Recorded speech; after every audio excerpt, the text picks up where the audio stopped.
ক্লাবক ধন্যবাদ জ্ঞাপন কৰিছো। এই প্ৰত্যন্ত চহৰ অঞ্চলত মাদক দ্ৰব্য নিয়ন্ত্ৰণ তথা বাল্য বিবাহ বন্ধ কৰাৰ কাৰণে আপোনালোকে যি উদ্যোগ হাতত লৈছে নথৈ এইটো প্ৰশংসাৰ বিষয়। এইহে মই প্ৰশংসা কৰিছো আৰু আপোনালোকে আগবাঢ়ি আহক।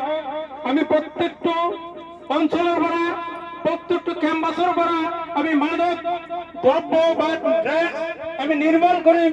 ড্ৰাগছ আমি প্ৰত্যেকটো কেম্পাছ ড্ৰাগছ মুক্ত কৰিম আৰু আমি প্ৰত্যেকটো সমাজ বাল্য বিবাহৰ অভিভাৱকৰ পৰা বাল্য বিবাহ বিধি যিটো এই বিধিৰ পৰা আমি ৰক্ষা কৰিম। আহক আজি আমি এই চমু বাহনত কৈছো আমি সকলো মিলি প্ৰতিজ্ঞাবদ্ধ হওঁ, শপত লওঁ যে আজিৰ পৰা আমাৰ অঞ্চলত প্ৰত্যেকজন অভিভাৱক প্ৰত্যেকজন ব্যক্তি সমাজৰ তৃণমূলৰ পৰা প্ৰত্যেকজন ব্যক্তি আমি শপত লওঁ যে বাল্য বিবাহ তথা ড্ৰাগছ সমাজৰ পৰা নিৰ্মূল কৰিম আৰু মুক্ত কৰিম।